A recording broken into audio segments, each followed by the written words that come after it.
Cuando las Escrituras nos dice que muchos tendrán comezón de oír, por ello que nuestros oídos estén atentos y receptivos a su palabra. Vamos a continuar con la exposición del libro de Hechos. Vamos a volver a Hechos y nos vamos a ubicar en el capítulo 7, Hechos capítulo 7. Hoy estaremos leyendo y compartiendo desde el versículo 1 hasta el versículo 16. Hechos capítulo 7, versículo 1 al versículo 16.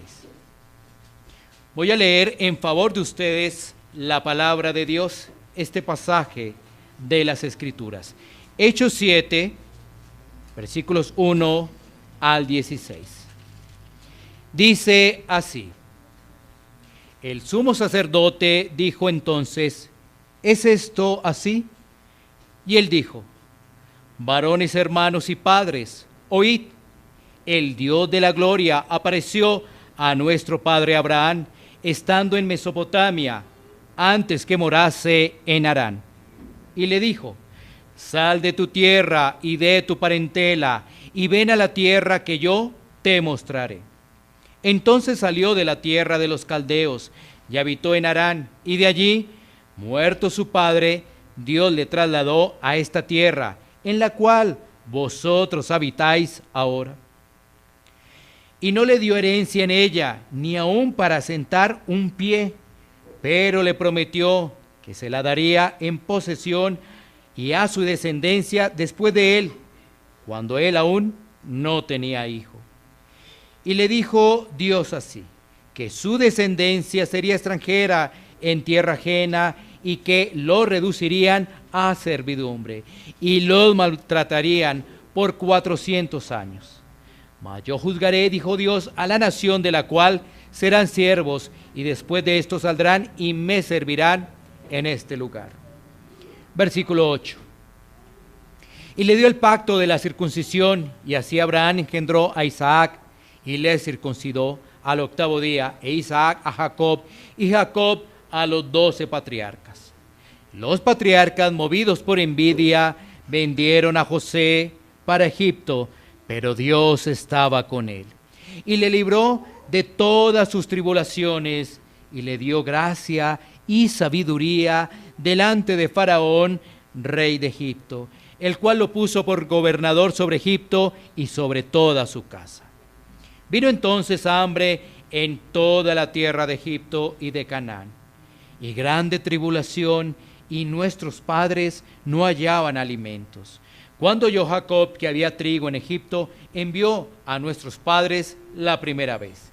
Y en la segunda, José se dio a conocer a sus hermanos, y fue manifestado a Faraón el linaje de José. Y enviando José, hizo venir a su padre Jacob y a toda su parentela, en número de 75 personas. Así descendió Jacob a Egipto, donde murió él y también nuestros padres, los cuales fueron trasladados a Siquén y puestos en el sepulcro que a precio de dinero compró Abraham de los hijos de Hamor en Siquén. Vamos entonces a orar por la palabra que hemos recibido, para que Dios en su bondad nos permita entender sus maravillas y nos permita vivir acorde a sus verdades. Amado Dios, Rey eterno, Padre nuestro, Señor, tu palabra está a disposición de nosotros. Ayúdanos, Señor, ahora a comprenderla. Ayúdanos, Señor, a atesorar lo que allí encontramos. Sabiduría, encontramos la manera en la cual vivimos en este mundo, gracias a la obra perfecta de Cristo. Señor, permítenos atender el mensaje con diligencia, estar atentos. Sé propicio a nuestras debilidades, a nuestras distracciones. Permítenos enfocarnos en tus verdades y así vivir para tu gloria. Señor, ayúdame a compartir tu palabra en temor, porque es tu consejo, porque tú eres un Dios santo, porque soy necesitado de ti, Señor, para poderla compartir con la iluminación de tu Santo Espíritu. Ayúdanos, Señor, a recibir tu palabra. En el nombre de Cristo Jesús. Amén. Podemos sentarnos. El Señor en su bondad nos permite continuar con este hermoso libro que es de edificación para la iglesia local, ya que nos habla de los desafíos que estaba cumpliendo la iglesia primitiva y cómo nosotros hoy somos llamados a ver ese reflejo de la iglesia primitiva y también avanzar en esos desafíos. Hemos tenido en la última parte, antes de ingresar a lo que vamos a estudiar, la última parte del capítulo 6 era el arresto de Esteban. Y como lo vimos en la predicación, pues se levantaron testigos falsos para enjuiciar, para llevar a Esteban delante de las autoridades respectivas, en este caso el concilio. Lo acusaban de cosas realmente graves.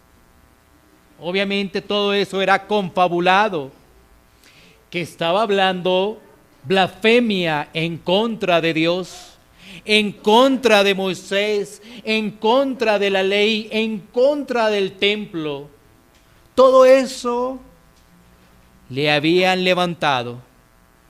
Y es allí cuando ingresa el capítulo 7. ¿Por qué? Se han levantado acusaciones. Ahora es momento de que Esteban responda cada una de esas acusaciones. Vamos a mirar este pasaje bajo 4 enunciados. El primero es la respuesta de Esteban. A pesar que es todo el capítulo, comienza esa respuesta en los versículos 1 y 2. Vamos a ver también la promesa de Dios, versículos 2 al 5. Vamos a ver el desarrollo de la promesa y el pacto, versículos 6 al 8. Y después vamos a ver la fidelidad de Dios a través de José, versículos 9 al 16. Comencemos entonces con los dos primeros versículos. Voy a volverlos a leer.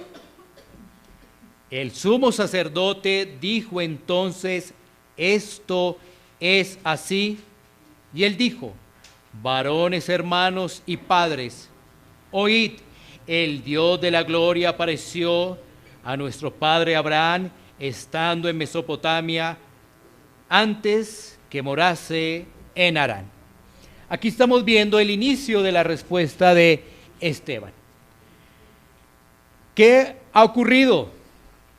Pues que ahora Esteban tiene la misión de poder compartir las verdades del Evangelio. ¿Y cómo lo hace para compartir esas verdades? Se dirige con respeto y lo hace estrechando lazos al decirles hermanos. Vemos entonces que Esteban respeta la autoridad. De igual forma, vemos claramente que su objetivo era compartir el Evangelio y no iniciar un proceso de sedición o algún tipo de revuelta. No, él tenía la mirada en las verdades del Evangelio.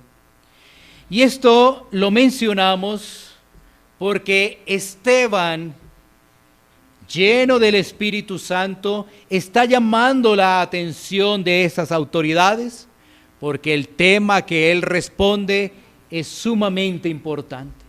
Es que las verdades del Evangelio son tesoros para nuestra vida que deberían llamar nuestra atención, porque estamos hablando de tesoros celestiales. Son las verdades del Evangelio Estamos hablando de la vida, pero también estamos hablando de la muerte. Así que esto debería tener la suma concentración.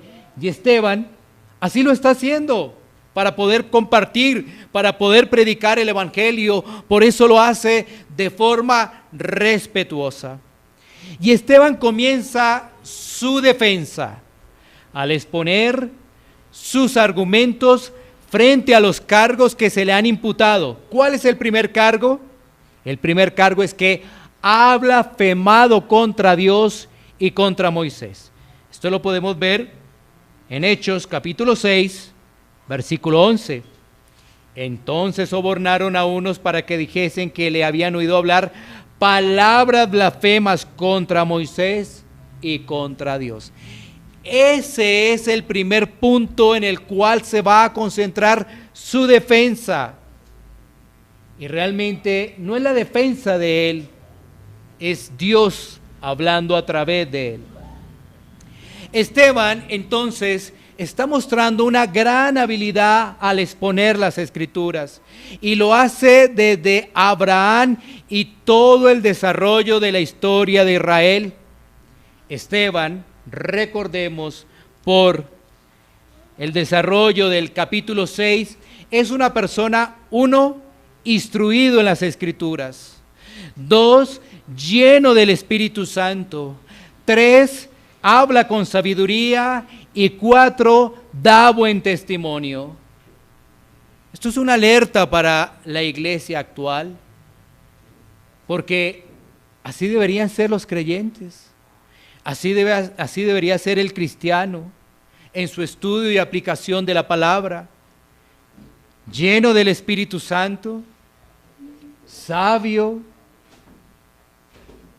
de igual forma de buen testimonio, y es una persona que ha sido instruida en las Escrituras. Esto nos lleva entonces al punto número 2, que es la promesa de Dios, que lo desarrollamos del versículo 2 al versículo 5. Tomamos una vez más el 2, y le dijo: varones, hermanos y padres, oíd, que el Dios de la gloria apareció a nuestro padre Abraham estando en Mesopotamia, antes que morase en Harán. 3, y le dijo: sal de tu tierra y de tu parentela y ven a la tierra que yo te mostraré.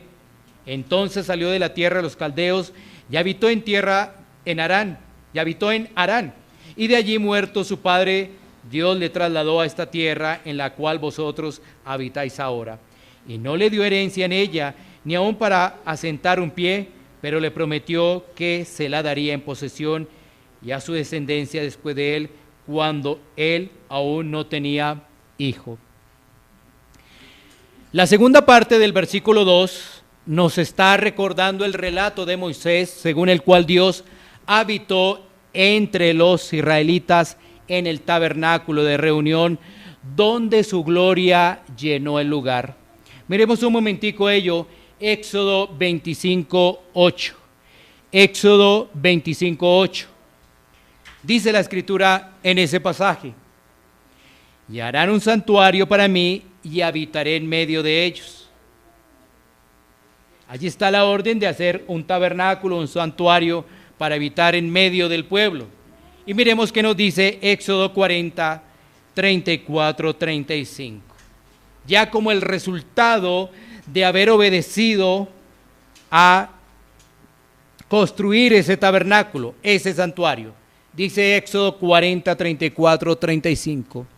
Entonces una nube cubrió el tabernáculo de reunión y la gloria de Jehová llenó el tabernáculo. Y no podía Moisés entrar en el tabernáculo de reunión porque la nube estaba sobre él y la gloria de Jehová lo llenaba. Como lo dice el pasaje, en el tabernáculo estaba la presencia especial de Dios. Esa presencia era tan fuerte porque allí estaba su gloria. Ahora, ¿a qué nos referimos cuando estamos hablando de la gloria de Dios? Esa gloria es la belleza de su espíritu. No estamos hablando de una belleza estética o material, sino una belleza que emana de su carácter, de todo lo que es Él. la gloria de Dios, la cual es manifiesta en cada uno y en conjunto de sus atributos. Jamás se desvanece. La gloria de Dios es eterna.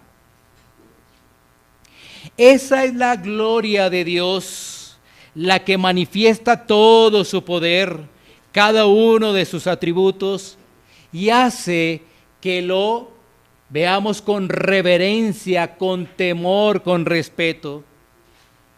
Pero también cuando hablamos de Dios tenemos que decir que ese Dios todopoderoso, grande, lleno de gloria, entró en comunicación con el hombre, con un pecador, y en este caso lo miramos en el texto, estamos hablando de Abraham.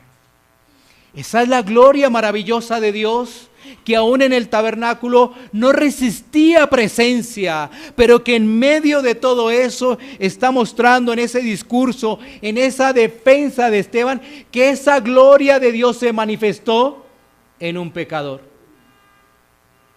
Se manifestaba allí en el tabernáculo, como lo vemos en Éxodo, pero en medio de la historia de Israel, no solamente se manifestó en el tabernáculo, sino en medio de esa historia a través de los padres, se manifestó aún en una región pecadora como era Ur de los Caldeos, en el llamamiento que hace Dios a Abraham. Vamos a hablar entonces de Abraham. Recordemos un poco de la historia de este padre de la fe. En Génesis 11:31, ¿qué se nos dice? Que Abraham era de Ur de los Caldeos, en la región de Mesopotamia. Hablemos un poco de la región. ¿Qué características tenía Ur de los Caldeos? Era una ciudad con buena educación. Su comercio estaba bien desarrollado.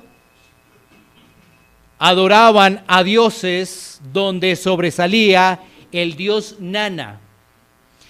De esa ciudad, de esa región, que aparentemente lo tenía todo, porque si tú acabas de escuchar la descripción que mencioné, esta ciudad o esta región de Ur de los Caldeos era una ciudad con buena educación, con buen comercio, es decir, habían buenas finanzas, buenas negociaciones, pero adoraban a dioses falsos. ¡Qué gran problema! Esa ciudad lo tenía todo, pero no tenía nada, porque andar sin Dios no tiene sentido. Tenía todo lo material, pero no tenía lo más importante, a Dios. Ahora, ¿qué ocurre? Mirando un poco el relato de Génesis, Dios le entrega una orden a Abraham, y es el mismo relato que está desarrollando Esteban, que salga de su tierra y su parentela y le muestra la tierra donde estaría sentado el pueblo de Israel. Ahora, es que cuando vemos el relato bíblico, lo que está haciendo Dios es mostrarle la tierra, porque Él realmente no estaría disfrutando de la tierra. Estoy haciendo referencia a Abraham. Y ahí es cuando vale la pena detenernos. El relato bíblico dice que le muestra la tierra. Él pasa por la tierra, pero él no disfruta la tierra. Pero ¿él dónde estaba? Estaba en Ur de los Caldeos, donde todo parecía muy bueno. Educación, comercio, finanzas, todo parecía muy bueno. Y ahora le muestra una tierra donde él ni siquiera la va a disfrutar. ¿Qué haría un hombre si le ponen esa balanza? ¿Qué haría el hombre de hoy en día? Y a través también de los antepasados. Todo bien acá, hay buena educación, hay buenas finanzas, todo bien acá y acá. Apenas te está mostrando algo que tú no vas a disfrutar. La única manera para que una persona responda al llamado de acá es que Dios la haya tocado es que Dios la haya impregnado con la fe verdadera. Porque si no tiene fe verdadera, se queda en este lugar, escoge este lugar. Y vemos que Abraham obedeció primero porque un llamado de Dios no se puede resistir. Cuando Dios llama, esa persona no se puede resistir. Y si está en este lado, pues se va a resistir porque no es de Dios. Y Dios no lo llamó y solamente está intentando en sus fuerzas tratar de llegar allá. Pero en el fondo recuerda lo que había en el pasado. Es que cómo vivía yo antes. Lo segundo, porque las promesas de Dios son eternas. Es que cuando hay ese llamado, todo eso está en la eternidad. Eso no se puede cambiar. Lo tercero es lo que he mencionado. Abraham tenía la fe verdadera, no una fe temporal, no una fe emocional, nada de eso, sino él tenía la fe verdadera. Hoy en día muchas personas andan deambulando con una fe temporal. Esa fe temporal que cuando vienen los problemas se acerca a Dios. Esa fe temporal que cuando no tiene nada aparentemente se acerca a Dios. Pero que cuando todo se soluciona, Dios pasa a un segundo, tercero, último lugar. Es esa fe temporal. O una fe emocional, aquel que recibe la palabra con gozo, pero vienen que las circunstancias, las dificultades, y hasta ahí llegó esa fe emocional. Pero resulta que Abraham no tenía ni esa fe temporal, ni esa fe emocional. Él tenía la fe verdadera. Por eso poníamos el ejemplo, aquí lo tiene todo. Y Dios le dice, te voy a mostrar. Y uno dice, pero apenas hasta ahí me va a mostrar, ¿y qué? No. Y vamos a ver más adelante a qué conduce y cómo se revela esa fe verdadera. El versículo 5 de nuestro pasaje central nos dice que el Señor no le da herencia, no le dio herencia ni aún para sentar un pie. Oye, es increíble, no le dio herencia ni aún para sentar un pie. Para nosotros debe resultar edificante conocer lo que puede hacer Dios con una persona, con un pecador. El poder de Dios es inigualable. Dios obrando sobre una persona que no lo merecía. Dios trayendo esperanza para un pecador. ¿Cómo no es esto edificante? ¿Cómo es posible? Porque la gente del mundo diría, este está loco.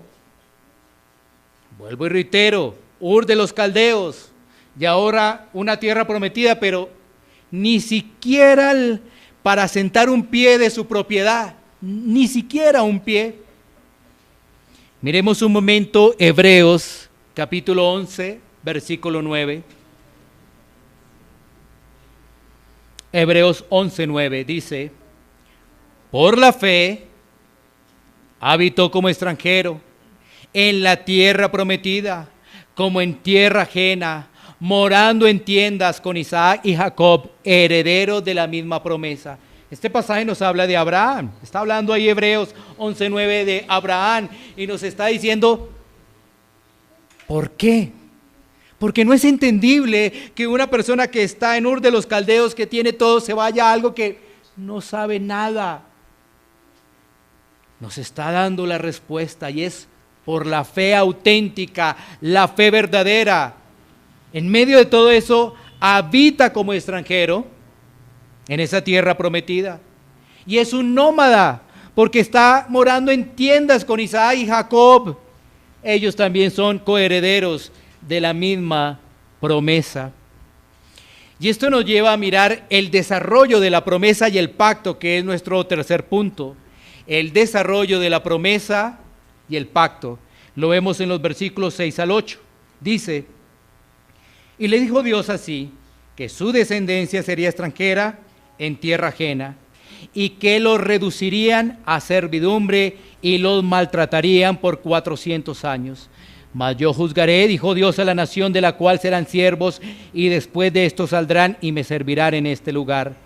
Y le dio el pacto de la circuncisión, y así Abraham engendró a Isaac, y le circuncidó al 8º día, e Isaac y a Jacob, y Jacob a los 12 patriarcas. ¿Qué tenemos al inicio de este bloque? Que el caminar de esa promesa, el desarrollo de esa promesa, iba a traer prueba, pero ellos debían seguir confiando en el desarrollo de esa promesa. Mira, esto es algo tan especial. Miremoslo primeramente en la historia de Abraham y traslademos eso para nuestras vidas. En la historia de Abraham, pues él obedece al llamado de Dios, Génesis capítulo 12, versículo 1 en adelante.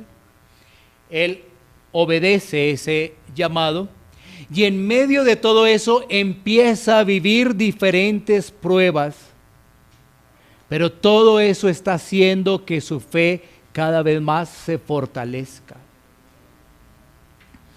Miremoslo de esta forma en Génesis capítulo 15, versículos 13 al 16. Génesis 15, versículos 13 al 16. Entonces Jehová dijo a Abraham: ten por cierto que tu descendencia morará en tierra ajena y será esclava allí y será oprimida 400 años. Mas también a la nación a la cual servirán juzgaré yo, y después de esto saldrán con gran riqueza, y tú vendrás a tus padres en paz y serás sepultado en buena vejez. En la 4ª generación volverán acá, porque aún no han llegado a su colmo la maldad del amorreo hasta aquí. O sea, Dios le muestra, Dios le dice, Dios le informa qué es lo que va a suceder. En medio de todo esto, si él no tuviera la fe verdadera, ¿qué haría ese Abraham? Retrocede. Además, porque le está diciendo de que morarán en tierra ajena y serán esclavas allí, serán oprimidos 400 años. Es que es más, no se le dice, mira, ¿sabes qué? 1 añito, 2 añitos, 400 años. Pero Dios ejecutará su juicio. Dios impartirá justicia. Y mira que el versículo 15 de Génesis dice: y tú vendrás a tus padres en paz y serás sepultado en buena vejez. Porque en medio de cada prueba, en medio de cada circunstancia, eso iba fortaleciendo su fe. Él iba avanzando en el plan que Dios le había diseñado. ¿Sí ves? Todo está en el diseño de Dios. Dios lo saca, Dios lo ha llamado, Dios le muestra ahora las pruebas, él vive las pruebas, pero él tiene la fe verdadera y él persevera. Ahora, cuando miramos eso, para nosotros, lo que vamos nosotros a analizar es que la verdad de Dios la tenemos a través de su revelación especial por medio de las Escrituras, y nosotros ya somos alertados de lo que sucede, pero en medio de esa alerta también seremos alentados en medio de esas situaciones. Tú y yo tenemos la revelación especial que son las Escrituras, y lo mismo que sucedió con Abraham. Ahora, Abraham no tenía la revelación especial como tal. Ahora nosotros aún somos más beneficiados porque tenemos esa revelación especial y somos ya avisados de lo que sucede al creyente que pasa por diferentes pruebas. Pero en medio de todo, el Señor es el que nos lleva y persevera. Así que esta sección nos recuerda cómo este plan, esta promesa, tiene diferentes líneas de pensamiento, como la prueba, la justicia de Dios, el sostenimiento de Dios y la continuidad de esa promesa. Y ese es un parámetro que se repite de las Escrituras: la prueba, la justicia de Dios, el sostenimiento de Dios y la continuidad. Porque estamos viendo un plan perfecto del Señor. Ahora, en medio de todo lo que se le está diciendo de parte de Dios, en este caso, Abraham, esto es alentador para nuestra vida, como ya lo he mencionado, porque lo vamos a ver en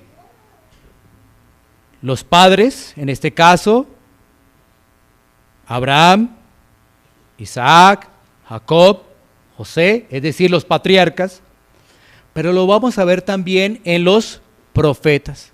Pero si seguimos estudiando detenidamente las Escrituras, lo vamos a ver en Jesús y aún en los apóstoles.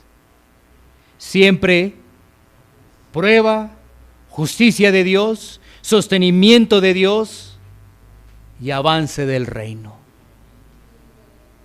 El versículo 8 de nuestro pasaje central nos muestra dos palabras muy interesantes, que es: y le dio el pacto y la circuncisión. El pacto y la circuncisión. Dice el 8: y le dio el pacto de la circuncisión, y así Abraham engendró a Isaac, y le circuncidó al 8º día, e Isaac a Jacob, y a Jacob a los 12 patriarcas. El pacto. Es decir, después de una breve acotación a la presencia de Israel en Egipto, Esteban vuelve una vez más a hacer referencia a Abraham, a los días del nacimiento también de Isaac. En ese tiempo, Dios se apareció al padre de los creyentes e hizo un pacto con el que fue un sello, y ese sello fue la sangre de la circuncisión. Miremos un momento Génesis 17, 9, 11. Génesis 17, 9 al 11. Dijo de nuevo Dios a Abraham: en cuanto a ti, guardarás mi pacto, tú y tu descendencia después de ti por sus generaciones. Este es mi pacto, que guardaréis entre mí y vosotros, y tu descendencia después de ti. Será circuncidado todo varón de entre vosotros. Circuncidaréis pues la carne de vuestro prepucio, y será por señal del pacto entre mí y vosotros. ¿Cuál es el propósito de Esteban al introducir precisamente el concepto de pacto?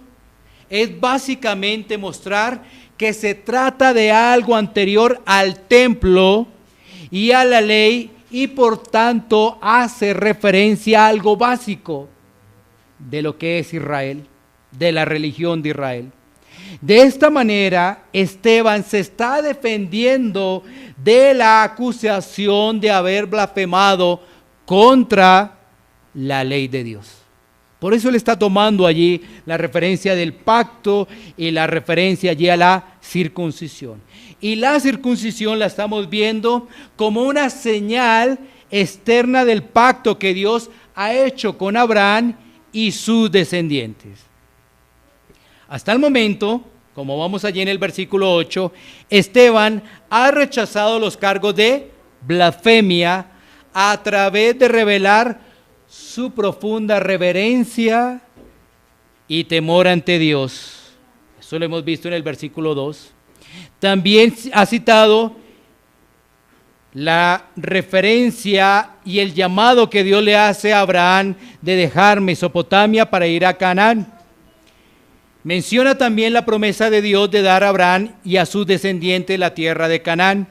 Cita la palabra profética de Dios acerca de la permanencia de Israel en Egipto. Y por último, entonces, destaca el pacto y la circuncisión. Uno de los temas también que vale destacar de este bloque, del versículo 1 al 8, es la omnipresencia de Dios. Es decir, Dios se revela a sí mismo en diversos lugares que están por fuera de la tierra prometida. En Ur de los Caldeos le da a Abraham la promesa. ¿Cuál promesa? De su numerosa descendencia, de que irá a Harán y después va a ir a Canaán.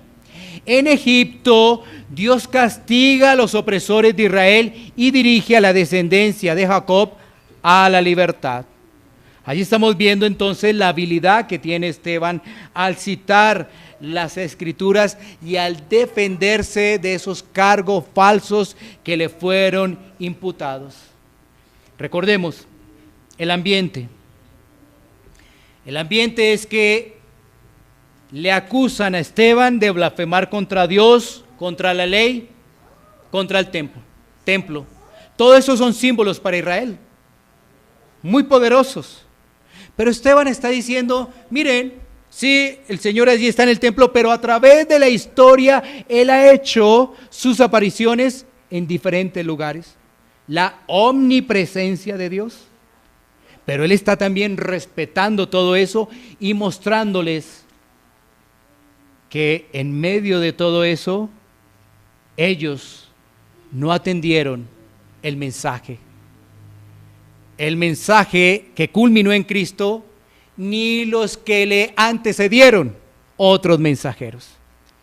Miremos ahora la cuarta parte y última, que es la fidelidad de Dios a través de José. Versículos 9 al 16. Precisamente este bloque del 9 al 16 nos está mostrando la vida de José. José, pues, fue un instrumento de Dios. ¿Para qué? Para salvar a un pueblo. Ellos entraron a Egipto y llegaron a ser una nación grande. Dios había usado la maldad de los hermanos de José para bendecir y exaltar a este patriarca. Posiblemente Esteban quería que sus oyentes se vieran a sí mismos como identificados con los hermanos de José. ¿Por qué? Porque es obvio que en este caso José se presenta como un salvador de sus hermanos, aunque primero fue rechazado por ellos. Lo mismo sucedió con Moisés y también sucedió con Cristo. A través de este discurso,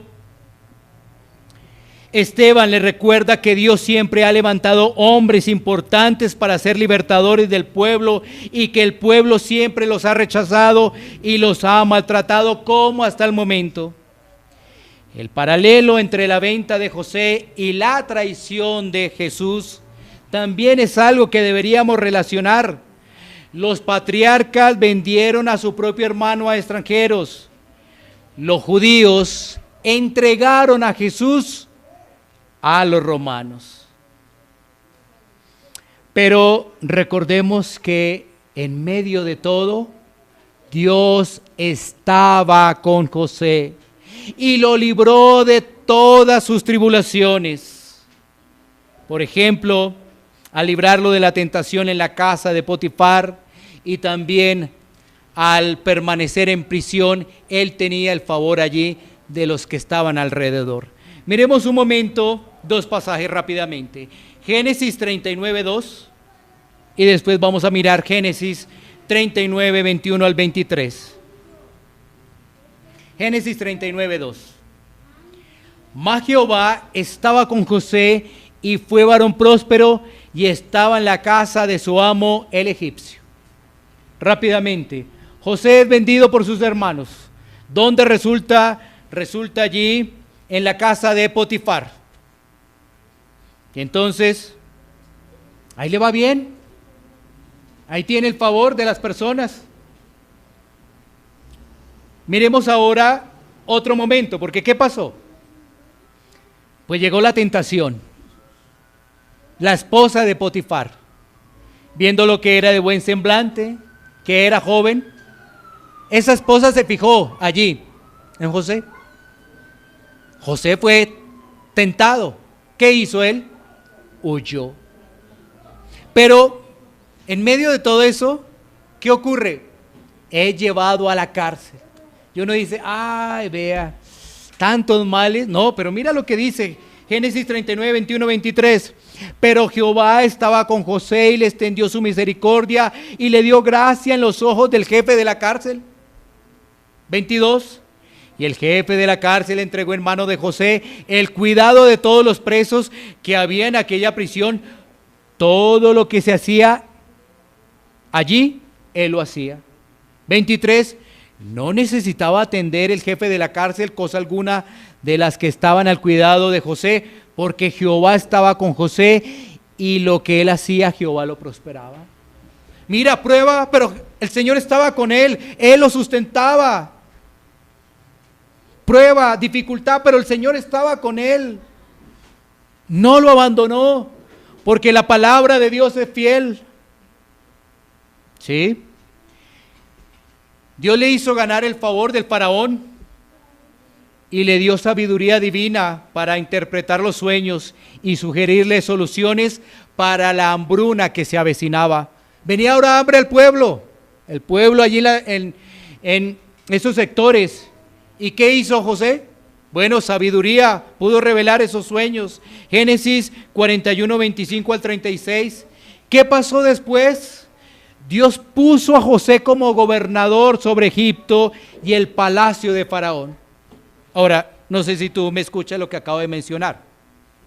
Cuando tú lees el relato bíblico, en Génesis, dice que Faraón designó a José como segundo. Ahora tú me estás escuchando y yo te estoy diciendo que Dios puso a José como gobernador de Egipto, porque todo esto hace parte del plan de Dios. Todo está bajo el control de Dios. José, por lo tanto, entendió que Dios lo había enviado a Egipto para salvar a sus familiares de la hambruna, de las adversidades que tuvo que confrontar, habiendo sido divinamente diseñadas para hacer cumplir los propósitos de Dios. ¿Cuál era el propósito en ese momento de todo eso? Salvar a un pueblo. Génesis 50, 20. Vosotros pensasteis mal contra mí, mas Dios lo encaminó a bien para hacer lo que vemos hoy, para mantener en vida a mucho pueblo. El plan de Dios, un plan perfecto, aún en medio de ese plan que Él ha trazado. ¿Vienen pruebas para el creyente? Claro que sí, pero todo eso Dios lo encamina a bien. El que no tiene la fe verdadera retrocede. El que no tiene la fe verdadera regresa a Egipto o regresa a Ur de los Caldeos. Pero el que tiene la fe verdadera entiende que todo lo que le pasa obra para bien, que aún las pruebas le traen crecimiento, fortaleza para poder perseverar y seguir adelante. La respuesta de José en Génesis 50, 20 es una respuesta que nos ayuda a entender una vez más la soberanía, la responsabilidad que tenemos, pero también a descansar en Dios. Porque todo eso que le pasó, vendido por sus hermanos, ¿una buena noticia ser vendido por los hermanos? No. Después, esa tentación y esa lucha que tuvo que enfrentar con la esposa de Potifar y después a la cárcel, pero en todo eso Dios lo sustentaba. Y esto nos permite llegar a unos puntos de conclusión de este pasaje y de seguir meditando aún en las profundidades de la palabra de Dios. 3 puntos finales a manera de conclusión que nos permiten meditar aún más y llevar también a una aplicación. Lo primero es la importancia de estar entrenados en la palabra de Dios. Esteban era una persona que conocía la palabra, su intención era presentar a Cristo por medio de los pasajes del Antiguo Testamento y mostrar, por ejemplo, que Cristo es el autor y consumador de la fe. Abraham es el padre de la fe, pero ¿quién es el autor de esa fe, de ese padre? Es Cristo. Mostrar, por ejemplo, que José era el salvador de un pueblo. Y fue el salvador de un pueblo allí, en el momento. Pero Cristo es el salvador de un pueblo para siempre. Esas figuras, esas imágenes, esas sombras de Abraham, de José, nos llevan a Cristo, el autor y consumador de la fe, y un salvador no temporal, porque José fue un salvador temporal, fue una figura, fue una imagen. Cristo es el salvador para siempre. Cristo es el salvador eterno. Ahí está la importancia de ser entrenados en la palabra de Dios.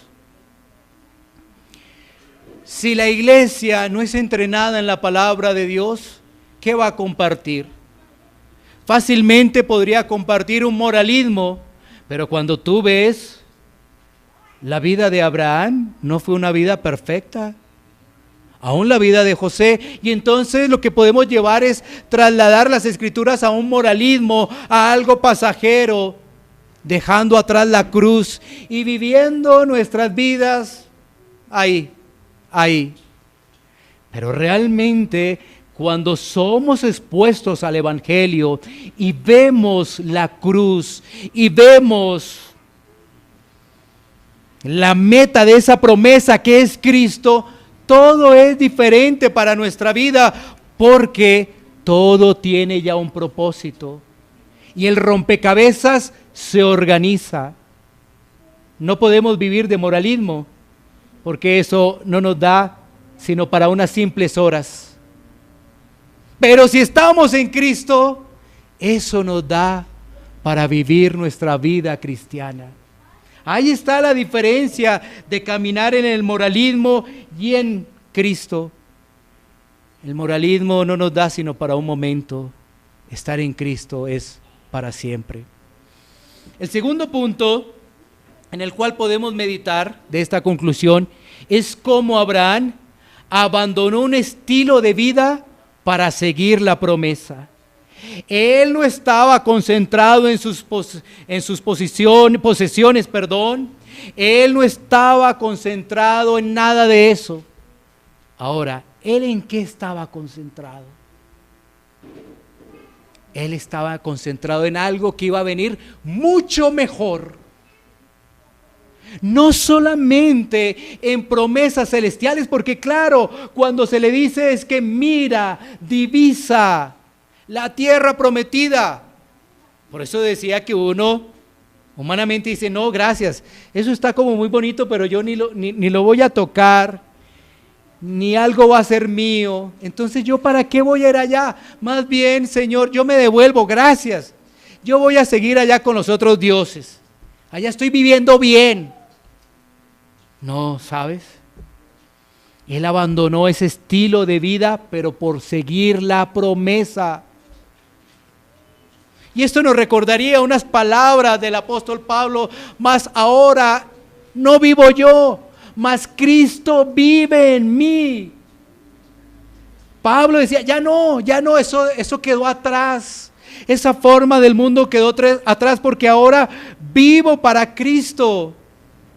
¿Tú qué crees? Abraham, teniendo allí comodidad y salirse a una promesa que él ni siquiera iba a disfrutar, es que él estaba mirando no la terrenal, sino la celestial. Ahora, una persona que está en Cristo mira lo terrenal o lo celestial. Como Abraham, lo celestial. Es que esa es una promesa eterna. Es que esa es una promesa que no se desvanece. Es que esa es una promesa que permanece, es inmutable, no cambia. Pero si nos concentramos en lo de acá,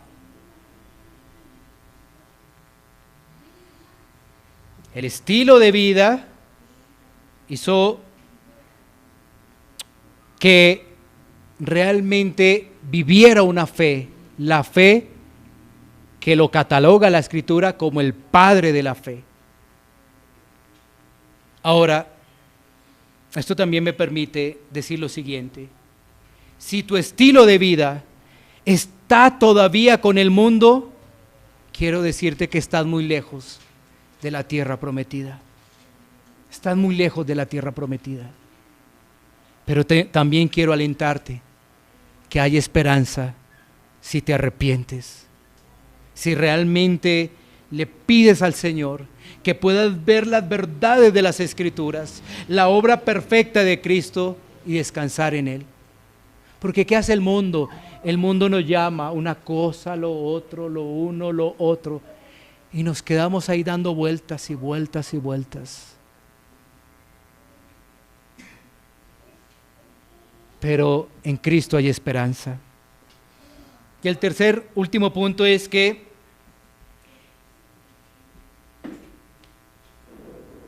caminar bajo las promesas de Dios es bendición. Caminar bajo las promesas de Dios es bendición. Entonces tú dirás, pero es que lo que acabé de ver es que a José tuvo pruebas muy duras. Es que eso se convierte en bendición.